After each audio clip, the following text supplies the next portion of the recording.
আমি সায়নী। সারাদিনের ফুটবলের সমস্ত আপডেট নিয়ে আবারও হাজির হয়ে গেছি আপনাদের কাছে। Introducing Sri Balaji's highly acclaimed home away from home concept, Panthanivas, situated in Bolpur, amidst the land of Kabiguru Rabindranath Tagore, and with another one under construction in Duas.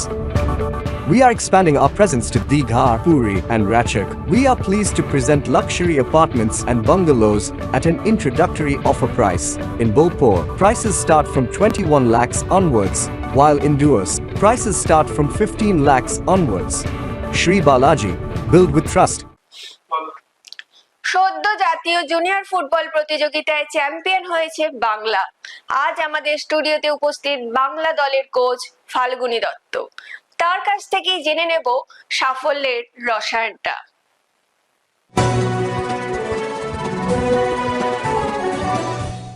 অনেক বছর পর জাতীয় জুনিয়র ফুটবলে বাংলা চ্যাম্পিয়ন, কোচ হিসাবে তোমার অনুভূতিটা কিরকম? Actually coach হিসাবে সাফল্য সবসময় ভালো জিনিস, ভালো লাগার জিনিস একটা। যে এই সাফল্যটা পেয়েছি শুধু নিজের জন্য নয়, যে ছেলেগুলো অক্লান্ত পরিশ্রম করেছে তাদের ভালো খেলেছে বলেই আমার কোচিংয়ে সাফল্য। আমার যে প্ল্যান তারা ঠিকভাবে সেটা মাঠে করেছে, তার জন্য সাকসেস পেয়েছি। তারপরে আরেকটা কথা বলছি যে বাংলা যে এত বছর চ্যাম্পিয়ন হয়নি সেইটা আমি জানতাম না, সেই হিসাব করে আমি মাঠে নামিনি। তো যেহেতু আমি বাংলার সাথে জড়িত ফুটবলার হিসাবেও এখন আমি কোচ, যে সাব জুনিয়র থেকে বিভিন্ন ভালো ভালো স্মৃতি আমার বাংলার জন্য রয়েছে। সেখানে আমরা বাংলা নামতাম শুধু ফাইনাল খেলার জন্য, চ্যাম্পিয়ন হওয়ার জন্য। তো এতটা গ্যাপ হয়েছে, সেটা দুর্ভাগ্য যে ভালো খেলতে পারেনি বা কোনো কারণে, বাট সাফল্য এই যে এতদিন পর এলো, বেশ ভালো, বাংলার দিক দিয়ে খুব ভালো, ফুটবলের দিক দিয়ে। ট্রায়াল থেকে ফাইনাল, এই জার্নিটা যদি একটু বলো। যখন ফার্স্ট ট্রায়ালে গেছি, যে একটা দুটো দিন পরেতে, সত্যি কথা বলতে আমার পক্ষে খুব ডিফিকাল্ট হয়েছিল যে বাঁচাটা, যে এই ব্যাচটা যেটা এসছে না ট্রায়ালের জন্য, প্রত্যেকেই ট্যালেন্টেড ফুটবলার। যে কাকে ছেড়ে কাকে নেবো আমার বিচার করতে গিয়ে আমার বেশ 2-3 দিন আমার ভাবতে হয়েছে যে একে বাদ দিয়ে একে নিলে পরে সত্যি কথা বলতে যে বাদও গেছে না এখানে, সেও কিন্তু বাংলার ফুটবলেতে আসার মতো, যে বিশাল ফারাকের নয়, বেশ কিছু ছেলে। সেখানে তোমায় বলছি যে আমিও ভাগ্যবান যে আমি যখন ট্রায়াল নিয়েছি যে একটা ভালো ভালো বাঞ্চ পেয়েছি, ভালো ভালো ছেলে। আর তার সাথে আরেকটা ছিল যে কন্টিনিউ সেই সময় না যখন ট্রায়াল চলছিল, প্রচন্ড বৃষ্টির মধ্যেও যে সেটাকে ওভারকাম করে ছেলেরা যে নয় করে 500-600 ছেলে এসেছে ট্রায়ালে, যে এটা একটা বাংলার ভালো দিক ফুটবলের, যে তার মানে উৎসাহ এখন আছে, ভালো উন্মাদনা রয়েছে।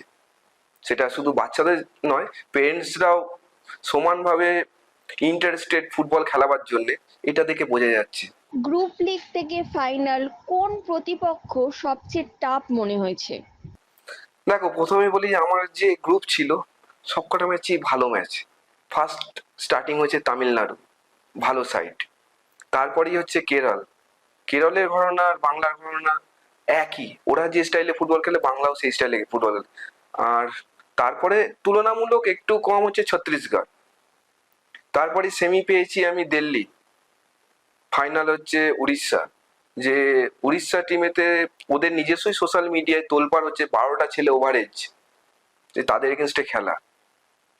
সাফল্যের পিছনে কোনো একজন ফুটবলারের নাম করতে হলে তুমি কার কথা বলবে? তুমি একটা কথা তোমাকে বলছি, সত্যি কথা বলতে আমার যে টিম ছিল না, আমি কোনো প্লেয়ার কেন্দ্রিক নয়, আমার টিমের প্রত্যেকটা ছেলে প্রত্যেকটা জায়গায় তার নিজস্ব জায়গায় প্রত্যেকে পারফরমেন্স করে গেছে, আর ব্রিলিয়ান্ট পারফরমেন্স করেছে। তার মধ্যে দেখো যে গোল করে স্ট্রাইকার, তার অটোমেটিক একটা নাম থাকেই। সেহেতু আমার যে স্ট্রাইকার ছিল শুভদীপ, যে শুধু ফাইনাল নয়, সেমিফাইনালে একটা গোল ইম্পর্টেন্ট, ফাইনালে 2টো গোল করে বাংলাকে ট্রফি দিয়েছে। শুধু ক্রেডিটটা কিন্তু শুভদীপের নয়, আমার ডিফেন্স গোল খায়নি, আমার গোলকিপার গোল খায়নি, সেহেতু আমার ডিফেন্সেরও ক্রেডিট রয়েছে, আমার মিডফিল্ডেরও ক্রেডিট রয়েছে, যে বল সেখানে অব্দি আসতে দেয়নি। তাই বলছি আমি বিশ্বাসী কিন্তু ওভারঅল ফুটবলে, শুধু কোনো প্লেয়ার কেন্দ্রিক নয়, আমার টোটাল টিমটাই আমার ভালো। টিম গেমের কথা যখন বলছো তখন টিম হিসাবে এই সাফল্যের জন্য আইএফ এর ভূমিকাকে কিভাবে দেখবে? এটার জন্য প্রথমেই আমি থ্যাংক ইউ অনির্বাণদাকে, যে অনির্বাণদা প্রথম দিন আমায় ডেকে একটাই কথা বলছিল, ফাল্গুনি কোনো ছেলে যেন ডিপ্রাইভ না হয়, আর কেউ যেন ইন্টারফেয়ার করলে পরে তুমি সঙ্গে সঙ্গে আমায় খবর দেবে। সত্যি কথা বলতে আমার যে ডিপ্রাইভ হয়নি কোনো প্লেয়ার সেটা প্রমাণিত রেজাল্টই। আর ইন্টারফেয়ারের ব্যাপার কেউ আসেনি, আমি টিম সিলেকশন করেছি, কেউ একজনও কোনো কেউ এসে বলে যে আমার এই ছেলেটাকে নাও ওই ছেলেটা নাও। এটা আইএফএ থেকে পূর্ণ সহযোগিতা পেয়েছি। তারপরে আমি 3 দিন সকাল বিকাল প্র্যাকটিস করিয়েছি। ছেলেদের খাবার দাবার ব্যাপারে সব সময় সচেতন ছিল, প্রত্যেকটা সময়ে খোঁজ নিয়েছে আইএফএ থেকে, যে কোচ বলুক বা ফাল্গুনি যে খাবার দাবার বাচ্চারা ঠিক আছে তো, বাচ্চারা ঠিক আছে তো, প্রতিনিয়ত প্রতিদিন সে একবার নয় 2বার 3বার করে ফোন করেছে। আর আইএফএ এর সেক্রেটারি অনির্বাণদা প্রথমেই বলেছে, ফাল্গুনি এই টিমটা তুমি নিয়ে যাচ্ছ, এখানে যে ট্যালেন্ট ছেলে আছে, আমাদের একটা পরিকল্পনা আছে। হ্যাঁ, সেই পরিকল্পনাটা আমি আস্তে আস্তে বাস্তবে নিয়ে আসবো। ওনার মাথায় একটা এই টিমটাকে নিয়ে একটা পরিকল্পনা আছে, সেটা একটু সময় নিয়ে তারপর বসে আলোচনা করে তারপরে কি করা যায় বেটারমেন্ট ছেলেদের জন্য, সেটা আইএফএ সেক্রেটারি করবে, সেই আশ্বাস দিয়েছে। তুমি এই বয়সের খেলোয়াড়দের নিয়ে সারা বছর কাজ করো, জাতীয় পর্যায়ে সারা ভারতের খেলোয়াড়দের তুমি দেখলে, বাংলার অবস্থান তোমার কেমন মনে হলো? এই এজ গ্রুপ যেটা আন্ডার 16 গেছি, বাংলার পজিশন সবার উপরে, চ্যাম্পিয়ন টিম। আর সেখানে শুধু 2টো গোল খেয়েছি, শুধু তাও গিফটেড গোল। বাকি ওভারঅল টুর্নামেন্টটা ডমিনেট করে বাংলা ফুটবল খেলে গেছে, আর সেটা খেলে গেছে আমার বাংলার ছেলেরা। আর এইখান থেকে আমি আশা রাখছি আমার এই স্কোয়াড থেকে 9 করে 7-8টা ইন্ডিয়া টিমে চান্স পাবে, ডাক পাবে। তারপরে সেখানে গিয়ে তার যে কোচ থাকবে তার পছন্দের উপর নির্ভর করছে, কিন্তু তারা ইন্ডিয়া টিমে ডাক পাবে। একটা টিম থেকে 8-9 জন ডাক পাওয়া অত ইয়ে নয়, সোজা নয়, যেহেতু প্রত্যেকটা ছেলে ভালো আছে। তুমি বললে 500-600 ফুটবলার ট্রায়ালে এসেছিল। এই বয়সের এত প্রতিভাবান ফুটবলার একসঙ্গে পাওয়ার পিছনে বয়স ভিত্তিক লিগ শুরু করার সিদ্ধান্তের প্রভাব আছে বলে কি তোমার মনে হয়? এটার তো একটা সুফল রয়েছে, এজ ভিত্তিক যে করেছে। আগে কি ছিল যে 5th ডিভিশনও দেখেছি যে খেলা ছেড়ে দিচ্ছে যারা, তারা এসে খেলছে। এটা তো আমার তো প্ল্যাটফর্মটা হচ্ছে আপকামিং স্টারদের, যারা আপকামিং স্টার হবে, ইয়ং যারা আছে বাচ্চা বাচ্চা ছেলেরা যারা, তাদের এটা সুযোগ দেওয়া।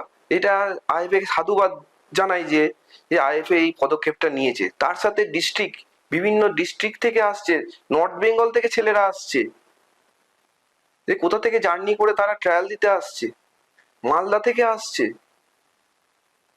এটা শুধু তো তারা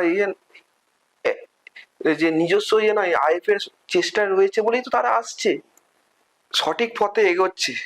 কিন্তু আরো কেয়ারিং হতে হবে, আরো, যে বাচ্চারা যাতে হারিয়ে না যায়, যে একটা যে সার্টেন পিরিয়ডের পর হারিয়ে যায়, সেখানে তাদের একটা ঠিক জায়গায় এনে, যে তারা সুযোগ পাচ্ছে না, বা কি বলবো, যে ক্লাব লেভেলেতে সেই নর্থ বেঙ্গল থেকে এসে ক্লাব খেলবে, সেরকম আমাদের সেই পরিকাঠামো নেই, যে এজ ভিত্তিক ইয়েতে যে লো ডিভিশনে যে তারা থাকবে এখানে থেকে ইয়ে করুক। এই ব্যাপারগুলো একটু যদি আরেকটু যদি সচেতন হয় ক্লাবগুলোকে সাথে বসে, যে কিভাবে করা যায়। দেখো, একটা ছোট গাছকে আমি শুধু পুঁতে দিলাম তো হয় না, তার জন্য রক্ষণাবেক্ষণ দরকার, জল দরকার। এই বাচ্চাদের শুধু আমি ট্রায়াল হয়ে গেল এইটা নয়, তারপরে ক্লাব, বিভিন্ন যে ক্লাবগুলো খেলছে তাদের সাথে বসুক। জানি আর্থিক দিক দিয়ে সবারই অবস্থা খুব একটা ভালো নয়, তার মধ্যে যতটা মানবিকতার দিক দিয়ে দাঁড়িয়ে তাদের একটু রেখে, এখানে কলকাতাতে রেখে তাদের প্র্যাকটিস করিয়ে কলকাতা মাঠে খেলিয়ে যদি তাদের আরো সুযোগ দেওয়া হয়, আমার মনে হয় যে ভবিষ্যতে বাংলার আরো আরো সাফল্য আসবে। অনেক ধন্যবাদ তোমাকে সময় দেওয়ার জন্য। Thank you.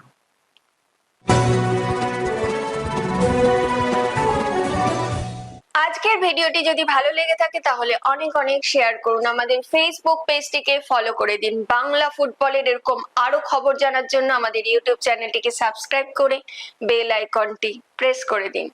আজকের মতো তাহলে আমি এখানেই বিদায় নিচ্ছি, আবার আপনাদের সঙ্গে দেখা হবে আগামীকাল। শুভরাত্রি।